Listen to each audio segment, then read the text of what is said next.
Hello guys, നമ്മളിന്ന് ഉണ്ടാക്കാൻ പോണത് കായ്പോളയാണ്. അപ്പോൾ അതിലേക്ക് ആവശ്യമായിട്ടുള്ള സാധനങ്ങളെന്ന് വെച്ചാൽ 3 ഏലക്കായ, 3 ടേബിൾ സ്പൂൺ പഞ്ചസാര, 3 മുട്ട, പിന്നെ ആവശ്യത്തിന് പാൽ.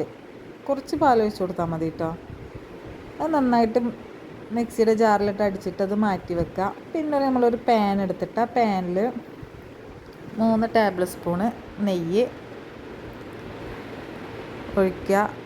പിന്നെ അതിലേക്ക് കിസ്മിസ്, പിന്നെ ബദാം, അണ്ടിപ്പരിപ്പ് ഇല്ലാത്ത കാരണം ഞാൻ ബദാം മാത്രമേ ഇട്ടിട്ടുള്ളൂ. ഇത് റോസ്റ്റ് ചെയ്തിട്ട് മാറ്റി വെച്ച് കൊടുക്കുക. പിന്നെ അതേ പാനിൽ തന്നെ നമ്മൾ നേന്ത്രപ്പഴം കട്ട് ചെയ്ത് വെച്ചിട്ടുണ്ടായിരുന്നു. ആ നേന്ത്രപ്പഴം ഇട്ടിട്ട് വാട്ടുക.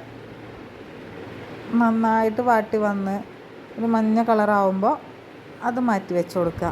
പിന്നെ ഒരു ബൗളെടുത്തിട്ട്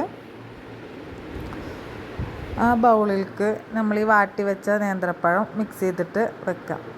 പിന്നെ ഒരു പാനിൽ നെയ്യ് ഒഴിച്ച് കൊടുത്തിട്ട് ഈ മിക്സ് ചെയ്ത് വെച്ചതുണ്ടല്ലോ അത് നമ്മൾ അതിലൊഴിച്ച് കൊടുക്കുക. ഒഴിച്ച് കൊടുത്തതിന് ശേഷം പിന്നെ നമ്മൾ റോസ്റ്റ് ചെയ്ത് വെച്ചിട്ടുള്ള ബദാമും കിസ്മിസും ഒക്കെ അതിൻ്റെ മുകളിൽ ഇട്ട് കൊടുക്കുക. ഇട്ട് കൊടുത്തതിന് ശേഷം ഈ ഇത് 20 മിനിറ്റ് ലോ ഫ്ലെയിമിൽ ഒരു ഭാഗം കുക്ക് ചെയ്തെടുക്കുക.